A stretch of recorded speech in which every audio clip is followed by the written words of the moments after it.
Assalomu alaykum hammaga. Qozog'iston Respublikasi Olmaota shahridamiz. Olmaota shahridan ish so'raganlarga bugun Xudo xohlasa shaurmislar haqida, sartaroshlar haqida somsachilar haqida, kafechilar haqida bitta suhbat qilib o'tamiz. Sababi bu yerda Qozog'istonda o'zbek taomlarini zo'r qiladiganlar yo'q. Именно Olmaota shahrida men bir 5 yillardan beri Olmaota shahrida bo'lsam, bitta ikkita joyda bor zo'r shaurmeslar, zo'r somsaxona, zo'r baliq, osh pishiradigan markaz yo'q Olmaota shahrida. Endi hozir kirgan bo'lsa kerak. Xo'p, kafe somsani kirgan deb eshitdim, lekin точно adresini bilmayman. Somsa qiladigan akalar, agar zo'r somsa qilib mana shu yerda sotadigan bo'lsalaring, xo'p, bizneslaring uchadi, pikka chiqadi. Bu garantiya, chunki bu yerda xo'sh, go'sht narxi arzon, un, moy narxlari arzon, lekin somsalar qimmat. 500 tanga, 550 tangadan hozirgi paytda standart somsalar. Bu 500-550 tangasi где-то 12 ming, 15 ming so'mlar atrofida. 1 dollar, 1 dollar, 1 dollar 2 sent atrofida. Bu somsachilarga. Endi somsachilar biz qayerdan qanday arenda olamiz deganlarga, любой kafesi bor odamlarga shunday borib, aka men somsachiman, davay 50 ga 50 ishlayman desalaring, 50 ga 50 ishlayman desalaring, любой kafechi agar somsasi bo'lmasa, bu jon deb rozi bo'ladi. Eng kamida bir kunda endi 300 ta somsa sotsa bo'lsa kerak.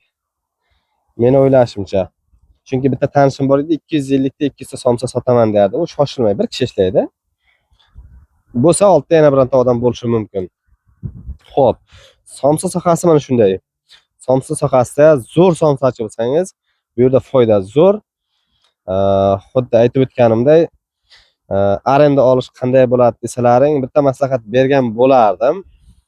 Bir joydan arenda olib turib ishlamanglar, sababi bu yerda ham налогlar kelib qisadi. Xo'sh, keyin svetdan boshqa hamma narsadan kelib o'zi qisadigan bo'lsa, biznes yurmay qolishi mumkin. 50 ga 50 ishlaydigan bo'lsalaring, masalan, xazayin bilan 50 ga 50 ishlaydigan bo'lsalaring, somsa sohasida zo'r.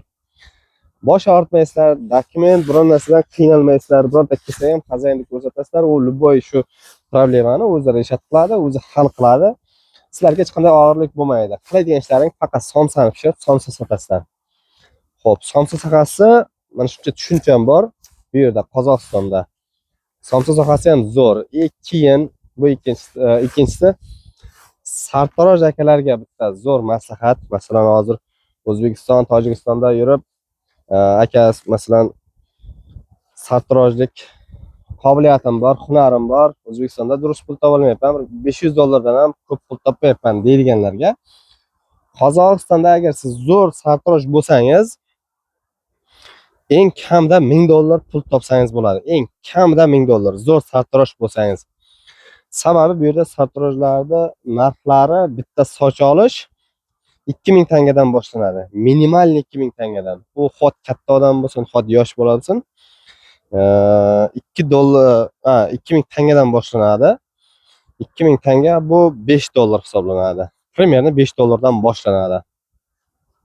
Xo'sh, arenda olib ishlasalaring, arenda narxi примерно 200 dollardan boshlanadi arenda. Bitta butikda arendaga olish, agar premium klass qilib ishlasalaring, sartaroshxonani, ular вообще qimmat.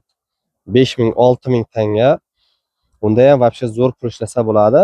Endi men o'ylayman, agar premium klassdagi ishlaydiganlar O'zbekistonda ham, boshqa davlatda ham, o'zining davlatida ham xullas normalniy pul topadi. Yo endi siz oddiy sartarosh bo'lsangiz ham, mana shu yerga kelsalaringiz 1000 dollar pul topsa bo'ladi. Mana shu sartaroshxonaning egasi bilan gaplashib 50 ga 50 ishlasalaring, bu bosh og'riqsiz. Bu yerda shunday. Xo'sh, kafe, restoran ochmoqchi bo'lganlarga ham, xo'p, Qozog'istonda hozir Olmaota shahrida men deyarli ko'rganim yo'q, bitta ikkita joy bor. Shu aytib o'tganimday, zo'r restoranlar, narxlar qimmat. Go'sht mahsulotlari arzon, un, yog' bu yerda arzon. bemalol kelib kafeni ochsa bo'ladi. Faqat bu yerda shu kafe restoranlarda egalari bilan 50 ga 50 ishlash kerak. Shu aytib o'tganimday dokument muammosi, yana bir boshqa naloglardan kelib sizlarni qisib qo'yishi mumkin.